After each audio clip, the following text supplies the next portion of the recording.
안녕하세요. 유튜브 넘버원 축구 분석 전문 채널 골때리는 TV 배팅맨입니다. 자, 축구 토토 승무패 39회차 결과 1등이 나오지 않으면서 7억 5천만 원이 2월이 됐습니다. 제가 공유드렸던 최종 픽은 4등에 적중을 하면서 많은 구독자분들께서 3등과 4등 적중을 많이 하셔서 감사의 인사를 해주셨는데, 커뮤니티에 공지를 드렸듯이 저는 제가 분석을 해서 선택한 최종 픽에 대해서 말씀을 드리는 것 뿐이지 최종 선택은 자기 자신이 하는 것이기 때문에 적중하신 여러분들이 잘하신 거라는 점 다시 한번 강조를 드리면서 축구토토 승무패 40회차 제가 선택한 최종 픽에 대해서 말씀을 드려보도록 하겠습니다. 말씀드리기에 앞서서 잉글랜드 프리미어리그 경기들의 경우는 첫 경기를 치르긴 했지만 첫 경기만으로는 판단하기 애매하다 생각하는 경기들은 과감하게 지우개 찬스를 썼습니다. 어쨌든 최종적으로 픽 구매를 하실 때 제가 말씀드린 최종 픽에서 이건 배팅맨이 말씀하신 게 괜찮은 것 같다, 가져가 봐도 되겠다 하는 픽들을 자기 자신이 세운 기존 픽에 추가를 하시는 게 가장 현명하신 방법이지 않을까 생각을 하고 있습니다.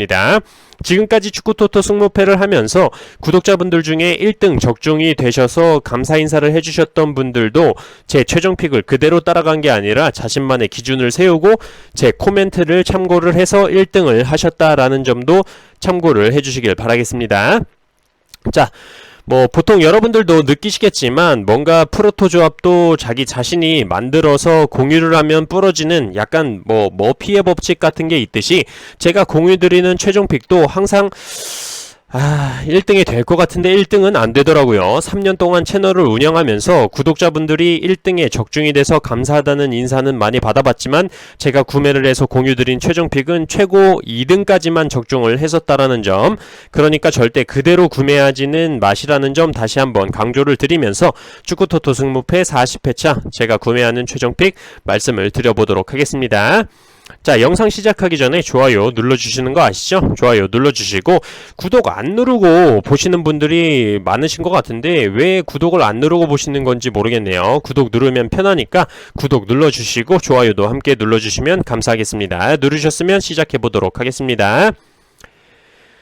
자, 2번 경기 아스날 대 레스터시티. 자, 최근 아스날의 경기력이 너무나도 좋은 건 다들 아실 거라고 생각을 합니다. 크리스탈 팰리스와의 경기에서도 사실상 크리스탈 팰리스 하면 수비가 굉장히 빡빡하다, 강하다라는 느낌이 많이 드는 팀인데도 불구하고 아스날이 굉장히 비집고 잘 돌파하는 모습을 보여주면서 개인적인 능력도 아스날이 굉장히 좋다라는 걸 느꼈습니다. 그리고 아스날이 가장 크다라고 느끼는 점은 램스데일 골키퍼의 선방 능력이 지금 너무나도 좋다라는 점, 이건 공격수들 빡치게 할 정도의 선방 능력을 보여주고 있다라고 보여집니다.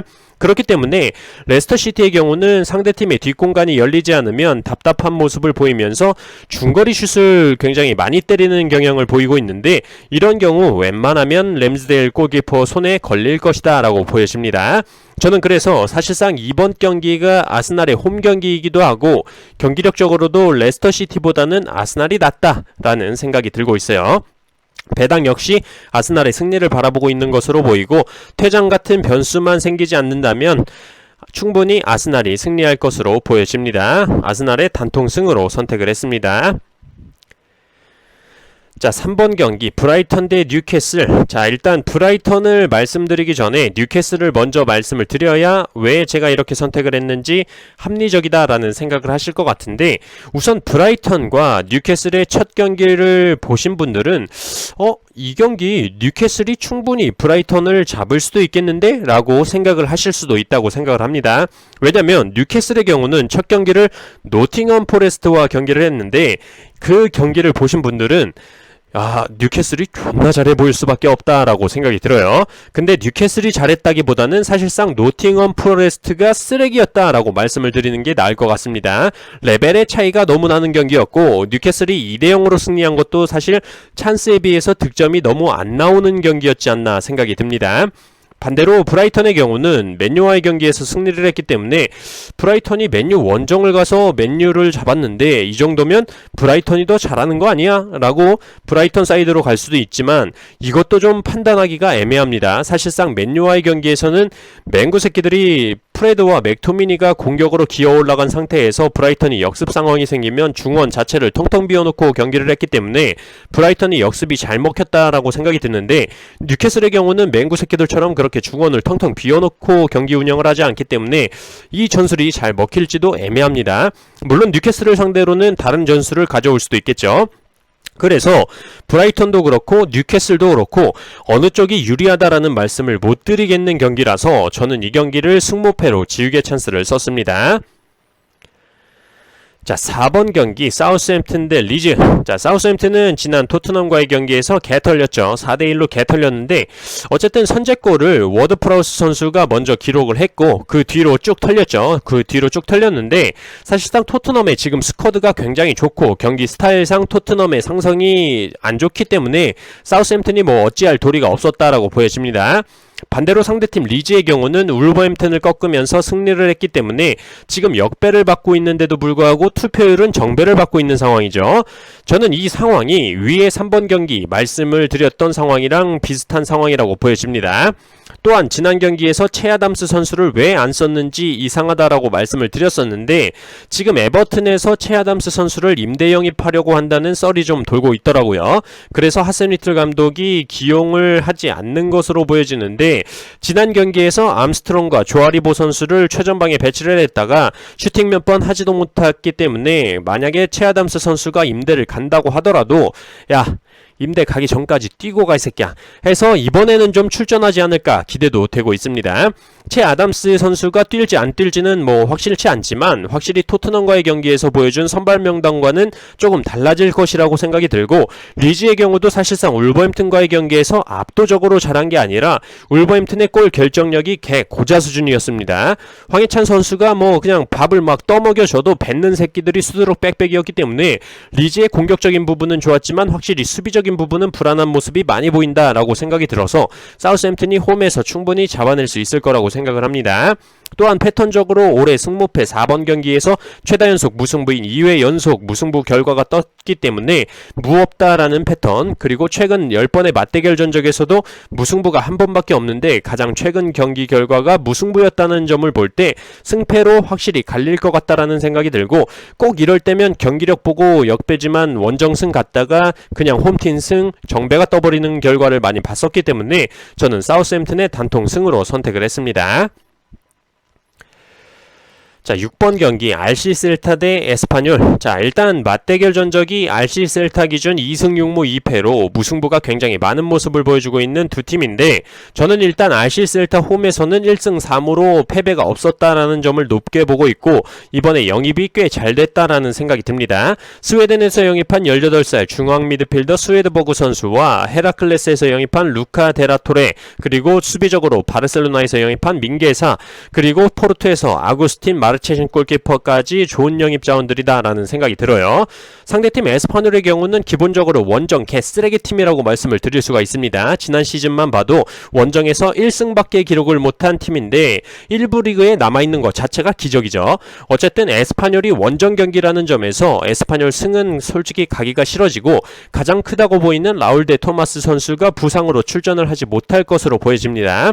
그래서 이번에 알라베스에서 영입한 호셀루 선수를 선발 기용할 것으로 보여지는데 라울 데 토마스 선수의 공백을 잘 메꿀 수 있을지는 의문입니다. 결과적으로 저는 RC 셀타의 단통 승으로 선택을 했어요. 자, 8번 경기 바야돌리드 비아레알. 자, 우선 바야돌리드가 세군다 리그 2위를 기록하면서 승격을 한 팀이고 영입도 기존에 임대로 뛰던 선수들을 완전 영입한 상황이 많기 때문에 경기력이 뭐 갑자기 확 바뀌거나 그러진 않을 것으로 보여집니다. 새로운 영입이라고 한다면 그라나다에서 데려온 왼쪽 풀백 에스쿠데로 선수 정도로만 보이기 때문에 특별한 영입 없이 승격팀이 비아레알을 상대로 승리할 거란 생각은 들지가 않고, 비아레알은 기존 자원들의 추가로 레반테 공격의 에이스 자원으로 10년 넘게 뛴 호세 모랄레스 선수를 영입을 했는데 좋은 영입이라고 보여집니다.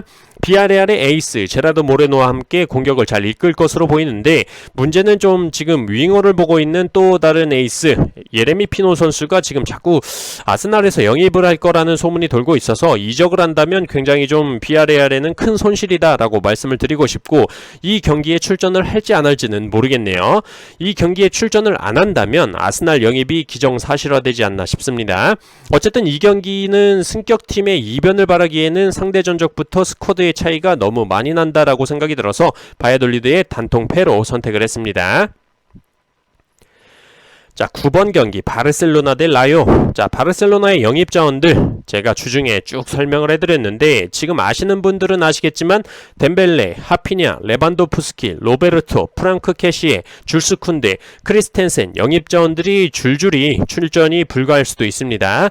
바르셀로나의 재정적인 문제 때문에 선수 등록이 안 되고 있는 상황인데, 이 선수들이 출전을 못한다면 지금 라요한테 최근 맞대결에서 2연패를 기록 중인 바르셀로나인데, 2연패할 때 나왔던 선수들로 또 나와야 되기 때문에 이것도 이변 터지는 거 아니야? 라고 생각할 수도 있지만, 저는 이번에 영입 자원들이 나오지 못한다고 하더라도 라요의 2연패를 당할 때 출전하지 않았던 안수파티나 페드리 같은 창의적인 플레이를 할 수 있는 자원들이 있기 때문에 라요와의 최근 상대 전적은 무의미하지 않나 생각이 들고 있습니다.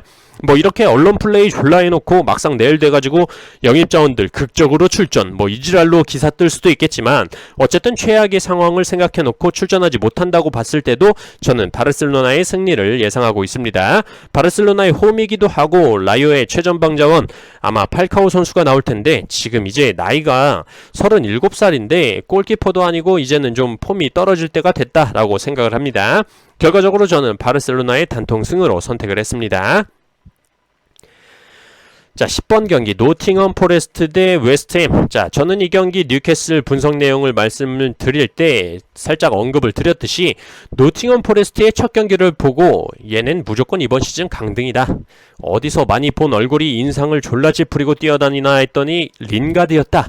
린가드 어쩌다 저기까지 가서 혼자 개고생하는구나 라고 느낀 팀입니다.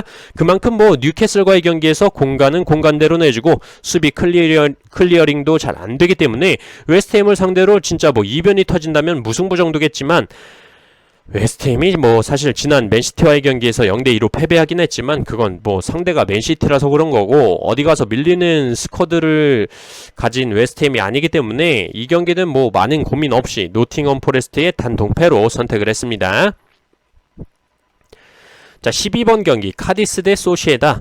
자, 일단 상대 전적에서 카디스 기준 3무 7패로 소시에다를 상대로 굉장히 밀리는 모습이고, 카디스 홈 기준으로는 2무 3패를 기록 중인데, 2무가 사실 2008년 이전의 기록이라는 점을 볼 때 최근에는 소시에다를 만났다 하면 개 털렸다는 얘기가 되겠죠. 추가적으로 이번에 영입한 호주 국가대표 윙 자원인 아웨르 마빌이나 레알의 센터백 빅토르 추스트, 소시에다에서 호세바 살두아 선수를 영입을 했는데, 뭐 일단 영입 자원들은 경기를 봐야 이번 시즌 카디스의 경기력이 좀 판단이 될 것 같습니다. 상대팀 소시에다의 경우는 기본적인 상성에서 카디스를 압도하고 있고, 이번에 셀타비고에서 윙자원인 브라이스 멘데스 선수를 영입을 했는데, 셀타비고에서 꾸준히 주전으로 활약하던 선수를 데려왔기 때문에 검증된 자원이라는 점에서 확실히 좋은 영입이라고 판단이 되어지네요. 그리고 에이스 공격 자원 중에 한 명인 오야르사발 선수가 지금 무릎 부상으로 출전이 불가하긴 하지만 이삭 선수가 있고, 이번에 영입한 앙제의 모하메드 알리초 선수도 있기 때문에 공격에는 사실 문제는 없을 것으로 보여집니다. 모하메드 알리초 선수의 경우 앙제로 이적을 하면서 프로 계약을 맺었는데, 프랑스 역사상 카마빈가 이후에 두 번째로 어린 나이로 계약한 것이기 때문에 그만큼 이 선수의 능력은 보장되지 않았나 생각이 듭니다. 결과적으로 저는 카디스의 단통패로 선택을 했어요. 자, 14번 경기 알메리아 대 레알 마드리드. 자, 이 경기는 사실상 알메리아가 아무리 2부 리그에서 1위를 기록하고 승격을 했다고 하더라도 레알 마드리드를 상대로 이변을 내기란 쉽지 않다, 어렵다라고 판단이 되고, 알메리아의 에이스 공격 자원인 우마르 사디크 선수가 굉장히 위협적인 선수라고 하긴 하지만 1부 리그에서 과연 통할 수 있을지 의문이고, 그 상대가 레알 마드리드라면 더더욱 과연? 이라는 물음표가 생기죠. 뭐 레알 마드리드의 수비수는 리디거, 밀리탕, 알라바, 뭐 최고 수준의 수비진을 가지고 있고, 중원 자원 역시 세대 교체가 성공적이라고 보여지죠.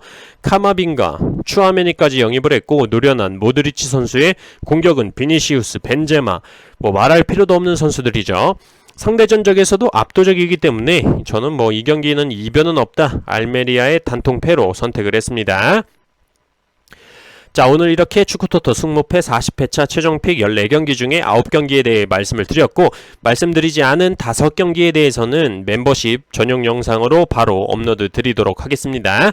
멤버십 전용 최종픽 영상 가끔 못 찾으시는 분들이 계신데 멤버십 최종픽 영상은 커뮤니티를 들어가시면 바로 보실 수 있다라는 점 참고하시길 바라겠습니다. 자, 7억 5천만원이 2월된 축구토토 승무패 40회차 골때리는 TV 가족분들 좋은 결과 있으시길 바라겠습니다. 이번 한 주도 고생 많으셨습니다.